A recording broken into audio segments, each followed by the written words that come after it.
Thank you for watching, liking, commenting, sharing, and subscribing right now.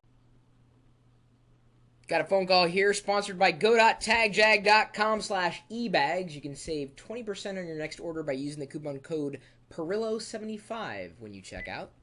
This is Chris. Hey Chris, it's Cat27 from YouTube, and I was wondering if I should get an iPod-touch or an iPad. Well,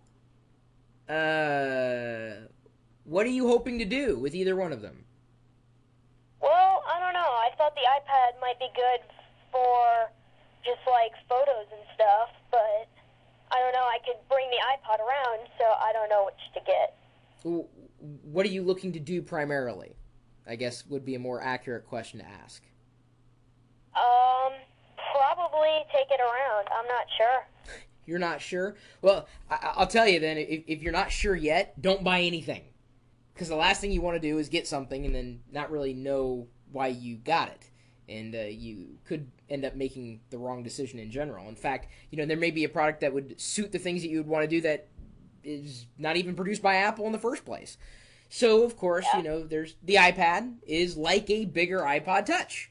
So if it's something where you're in a situation that you watch a lot of videos, you don't really have the need to slip it around in your pocket everywhere you go, the iPad may make a decent alternative to a notebook computer.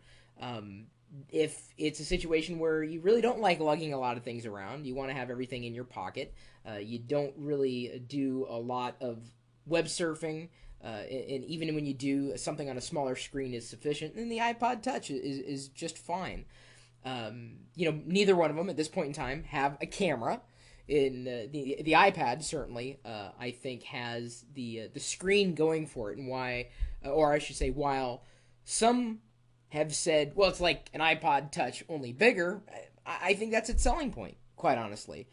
I can tell you, working with email. I'm sorry, not to interrupt. Working with email on there, surfing the web on there, I'm talking specifically about the iPad, has been great. And there will be times where I'll have both my iPhone, which for all intents and purposes is pretty much like an iPod Touch, at least in screen size currently. I have my iPhone sitting right next to my iPad, and I'm thinking, I want to check my mail, I want to surf the web, I want to do something else. I'll go for the iPad every time because it's got a bigger screen. Getting a lot more to look at, really does save time in terms of productivity. I can tell you it's always been that way. It's one of the reasons why people suggest having more than one monitor connected to your computer. You increase productivity. So I would also believe, at least it stands to reason, that having a larger screen would increase productivity. And I'd expect that the gains would be palpable. There's more that you can do with the larger screen, and app developers are certainly going to be continuing to optimize their applications for the iPad. Some of them have already designed applications. The same app that runs on the iPhone runs on the iPad in an optimized capacity. If it's not really an issue of price at this point in time, I'd lean more towards the iPad unless you're someone who really likes having everything fitting into your pocket. And if you're not, the iPad is a good choice. But again, everybody's got different reasons to get something, right?